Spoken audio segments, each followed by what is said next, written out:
Okay, so let's jump in. We're looking back, way back to 1983 today. The Tamiya Frog, kit number 58041.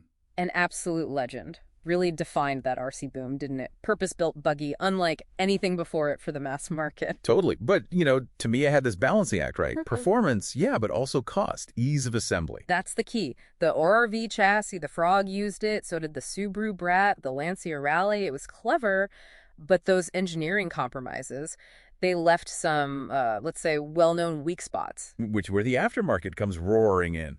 And that's our mission for this deep dive, the relationship between Tamiya and, the aftermarket giant, Parma PSE, Parma Speed Engineering. Yeah, and Parma wasn't just about making it faster. A lot of their stuff was about just keeping the Frog running, fixing those inherent weaknesses. Targeted fixes. Problem solving, essentially. So what was like the number one big fail point? Oh, easily the front end. Catastrophic chassis failure waiting to happen. Because of the bumper, the stock one. Exactly. It looked okay, but it was brittle ABS plastic. You take a decent hit. It breaks. Worse. The bumper itself might crack, sure, but the real problem was the force traveled straight through to the chassis mounting tabs. Tiny little integrated tabs. Oh no. So the tabs snap off the main chassis tub. Right off the chassis half, meaning you needed a whole new chassis piece, not just a bumper. Anyone who ran a Frog back then remembers that sinking feeling. Okay, so Parma's fix wasn't just cosmetic. It was critical. Absolutely essential. Yeah. Their hashtag 13202 front bumper, molded from this really resilient nylon, it could actually absorb an impact. So it protected those fragile little tabs. Yeah. Structural insurance. That's a perfect way to put it. Saved countless chassis tubs. If you were running your Frog, not just looking at it, you pretty much had to have the Parma bumper. Okay, weakness one, solved. What was next on Parma's hit list?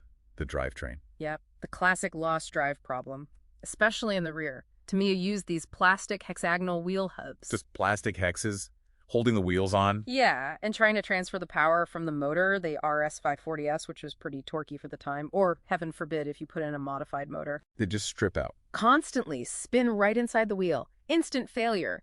You'd hear the motor whirring, but the car wouldn't move. Total reliability killer. Sounds incredibly frustrating. So Parma's fix here had to be more robust. Much more.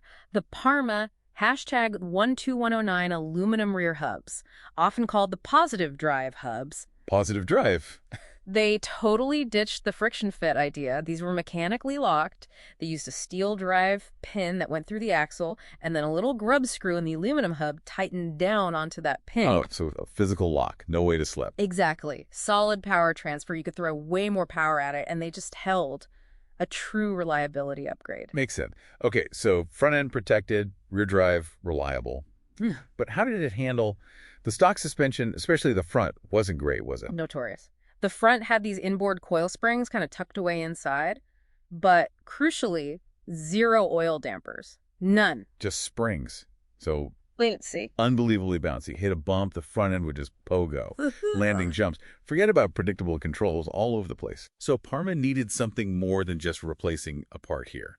This sounds like re-engineering. It really was, and this is where you get into what collectors now consider the Grail hop-ups. The Parma hashtag 12605 front monoshock conversion kit. Monoshock, so one central shock. Exactly. They got rid of the two inboard springs entirely.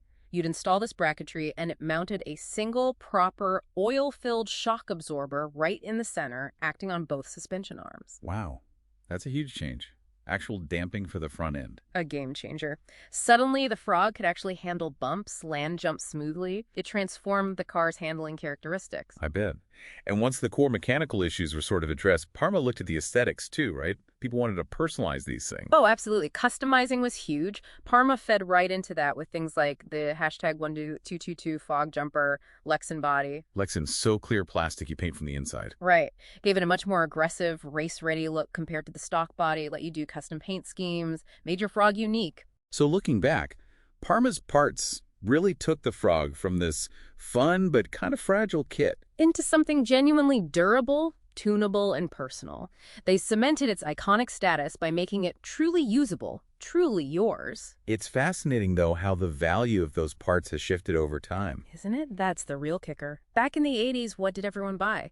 The cheap, essential fixes, the nylon bumper, the aluminum hubs. They were everywhere because you needed them. Utility items. But fast forward to today, Collectors aren't running these things hard anymore, mostly. Exactly. They're building shelf queens, perfect display pieces, and now those common durability parts are still relatively easy to find, but the rarer, more complex performance stuff, Like the monoshock kit, or an unpainted frog jumper body. those command huge prices. They were less common back then, harder to find now. Scarcity totally flipped the script on value.